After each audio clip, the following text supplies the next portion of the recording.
ഇന്ന് മീഡിയകളിലൂടെയൊക്കെ വലിയ രൂപത്തിൽ ആവേശത്തിലൂടെ ആളുകളെല്ലാവരും കൊണ്ടു നടക്കുന്ന ഭക്ഷണം വേസ്റ്റാക്കി കളയുന്നൊരു രൂപം. സുബ്ഹാനല്ലാഹ്, എന്തൊക്കെ പേരിലാണെന്നറിയില്ല. ഞെട്ടിക്കൽ ബിരിയാണി എന്ന പേരില്, ഞെട്ടിക്കൽ ചായ എന്ന പേരില് എല്ലാം ഞെട്ടിച്ചുകൊണ്ട് വേസ്റ്റാക്കി കളയുകയാണ്. ഇന്നാ ലില്ലാഹി വ ഇന്നാ ഇലൈഹി റാജിഊൻ.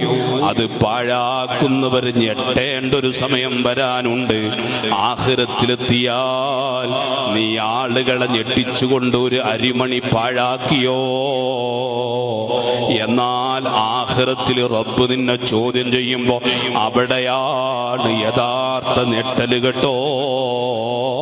അവിടെ നിന്നെ രക്ഷിക്കാൻ കൂടെ ചിരിച്ചവരുണ്ടാവൂല, കൂടെ നിന്റെ സന്തോഷങ്ങളിൽ പങ്കുവെച്ചിട്ട് നിന്നെ സ്നേഹത്തോടെ ചേർത്ത് പിടിച്ചവരുണ്ടാവൂല.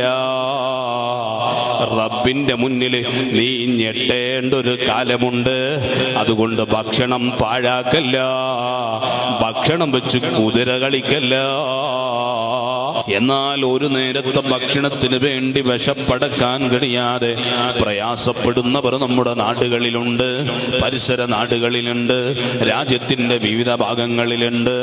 അതുപോലെ ഗസയിലെ പാവപ്പെട്ട മുസ്ലിമീങ്ങളുടെ ആ ഒരു വിഷയത്തിലേക്ക് തന്നെ ഈമാനുള്ള ഒരാൾ ചിന്തിച്ചു കഴിഞ്ഞാൽ ഒരൽപ്പം ഒരു അരിമണി പോലും വെറുതെ കളയൂല.